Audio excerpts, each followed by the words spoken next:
स्वागत है आप सबका हमारे इस नए ब्लॉग में। और पहले ब्लॉग में आज हम जा रहे हैं रामदेवरा, जो कि राजस्थान में है। ठीक है, और ये हमारा पहला ब्लॉग है। बहुत सारी गलतियां भी हो सकती हैं क्योंकि भाई पहला ही ब्लॉग है ना। इस समय हम हैं सादुल शहर में। ठीक है, ये देखो। ठीक है, इस समय हम सादुल शहर से हैं। यहाँ पे अभी हमारी ट्रेन है, तो यहाँ पे ट्रेन में बैठ के फिर हम जाएंगे लालगढ़, जो कि बीकानेर में है। फिर लालगढ़ पहुँच के फिर वहाँ से एक और ट्रेन मिलेगी, फिर वो हमें लेके जाएगी रामदेवरा। तो जैसे ही हम लालगढ़ पहुँचेंगे, यहाँ पे टिकट उट करा के फिर आपको सीधा मिलते हैं रामदेवरा में।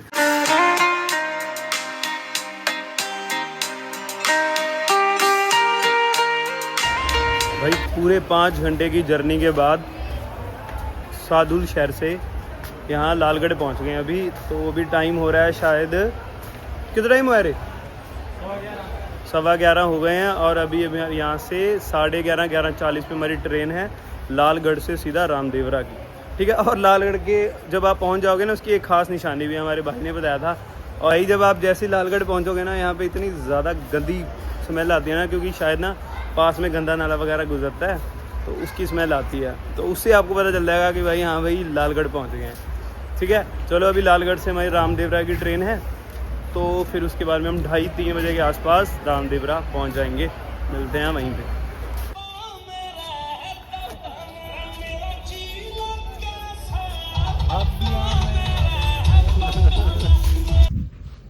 तो भाई पूरे 9 घंटे की यात्रा के बाद फाइनली हम पहुंच चुके हैं रामदेवरा। ये देखो मेरे पीछे।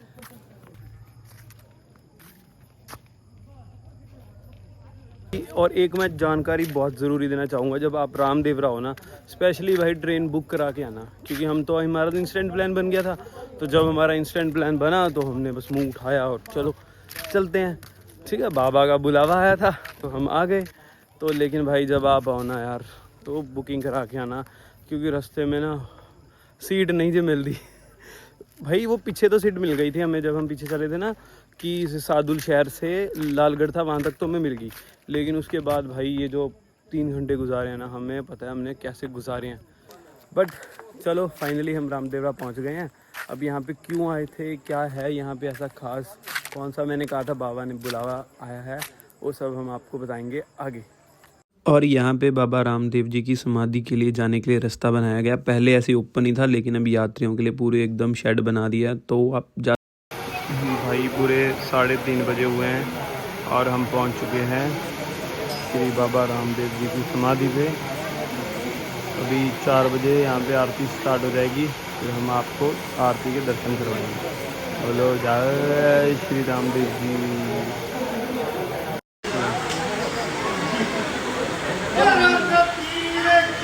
जय हो, जय हो।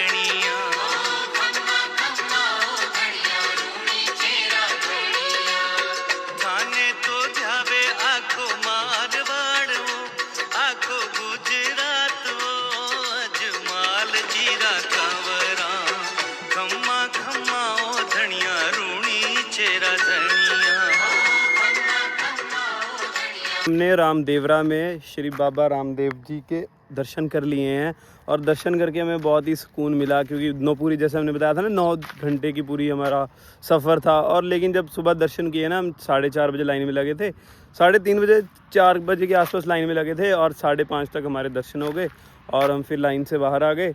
अभी हम निकले हैं। आप कहोगे ये किधर घूम रहे हो भाई साहब, लेकिन अभी हम जा रहे हैं यहाँ पास ही में ना, रामदेवरा के पास में डालीबाई जी का भी मंदिर है। डालीबाई कौन है ये सब हम ना लास्ट वीडियो के लास्ट में बताएंगे आपको। एक अच्छी सी लोकेशन ढूंढ के ना सब कुछ हम आपको विस्तार से बताएंगे। लेकिन भाई साहब जब दर्शन किए ना, इतना सुकून मिला ना हमारी रूह को, बस। तो 9 घंटे का सफ़र वर्थ इट हो गया। ठीक है, तब और ये जो आप स्क्रीन पे देख रहे हैं इसे बावड़ी कहते हैं। ये मंदिर से थोड़ी ही, जैसे आप बाज़ार में जाएंगे ना तो वहाँ पे ये बाबा रामदेव जी की बावड़ी दिखेगी। ठीक है, ये भी एक बाबा रामदेव जी का पर्चा ही था। ठीक है, पर्चा क्या होता है ये हमने वीडियो के लास्ट में बता रखा है पूरे डिटेल में।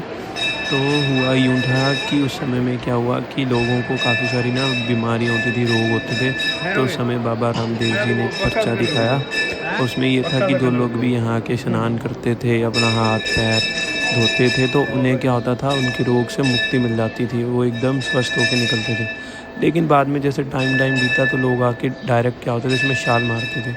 तो इसलिए आप देख रहे होंगे जो फेंसिंग कर रखी है, अभी बंद कर रखा है सारा, वो इसीलिए कर रखा है क्योंकि लोग आके डायरेक्ट ना जाएं, अब सीधा ही उन्हें पानी मिल जाता है। तो भाई सुबह के बज रहे हैं 7 और जैसे कि आप देख रहे होंगे हम रामदेवरा से वापस अपने घर की तरफ आ गए हैं। जैसे कि हमने कहा था वहाँ पे तो बहुत शोर शराबा था, भीड़ थी, तो हमें वीडियो बनाने का टाइम भी नहीं मिला।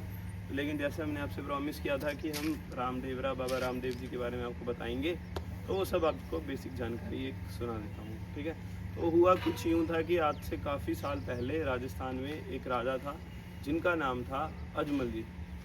ठीक है, तो जो राजा अजमल जी थे, तो जो ये भाई साहब वो हैं, इनकी तरफ एक मिनट जूम करना, ये भाई साहब वो हैं जिनको राजस्थान में कहा था बना देना। ठीक है, तो ठीक है भाई, वहाँ पे राजा थे, राजा अजमल जी, तो उनकी कोई भी संतान नहीं थी, लेकिन वो कृष्ण जी भगवान को बहुत मानते थे। तो उन्होंने क्या किया कि मंदिर गए, मंदिर पे जाके फूल वगैरह थे वो भगवान को मारने लग गए कि भगवान जी मेरी कोई संतान ही नहीं है। ठीक है, तो फिर भगवान ने, वहाँ पे जो पंडित था उसने कहा कि बेटा तू ऐसा कर, यहाँ पे भगवान नहीं मिलते, भगवान समुंदर में जा। तो फिर वो क्या हुआ, जो अजमल जी महाराज थे वो गए समुंदर, द्वारका वाला जो समुंदर है ना, उसके नीचे गए और वहाँ पे जाके उन्हें भगवान विष्णु मिले। तो फिर तब भगवान विष्णु ने उन्हें कहा कि मैं तेरे घर अवतार लेके आऊँगा। और फिर जब वो वापस आए तो कुछ महीनों बाद उनके घर पे एक अवतार विष्णु जी ने ही अवतार लिया, जिनका बाद में नाम पड़ा श्री बाबा रामदेव जी अवतार। ठीक है, और ये विष्णु जी के अवतार थे। फिर उन्होंने काफ़ी अपने वो किए, जिसको मतलब कैसे ना भगवान अपने चमत्कार दिखाता है, वैसे काफ़ी सारे चमत्कार भी किए थे ना। ठीक है, और जिसको स्पेशल जो लैंग्वेज होती है वहाँ के नेटिव लोग इसे कहते हैं पर्चा। ठीक है, कि जैसे चमत्कार को कहते हैं पर्चा किया। ठीक है, जैसे कि आप देख पा रहे हो अभी हमारे जो गांव में ना, वो जो पीछे मंदिर है ना, ये राखी, हाँ, तो ये जो मंदिर है ना, ये भी बाबा रामदेव जी का ही मंदिर है। ठीक है, तो इस ठीक है, तो फिर जो अब जैसे रामदेवरा तो नाम अभी पड़ा है, इससे पहले वो सिंपल एक जगह थी। और वहाँ पे क्या हुआ था, जब बाबा जी ने अपने रामदेव जी ने सारे अपने चमत्कार, अपने पर्चे, सारा कुछ दिखा दिया था, तो उसके बाद में उन्होंने वहाँ पे समाधि ली थी। तो जब उन्होंने वहाँ पे समाधि ली, तो वहाँ पे समाधि लेने के बाद उस पूरे गाँव का नाम रुनेचा पड़ गया। वो रुनेचा कहते हैं, लेकिन कागजों में आज भी उसका नाम रामदेवरा ही है। ठीक है, और इसके पीछे और भी है कि बाबा की कई कहानी है। जैसे बाबा रामदेव जी को रामशाह पीर भी कहा जाता है। ऐसा इसलिए कहा जाता है क्योंकि माना जाता है कि 5 पीर आए थे, और 5 पीर जब बाबा रामदेव जी के पास आए, उन्हें लगा कि ऐसे ही कोई बाबा है, तो मतलब काफ़ी चमत्कार सुने थे उन्होंने, तो उन्होंने आके इनकी क्या ली, परीक्षा ली।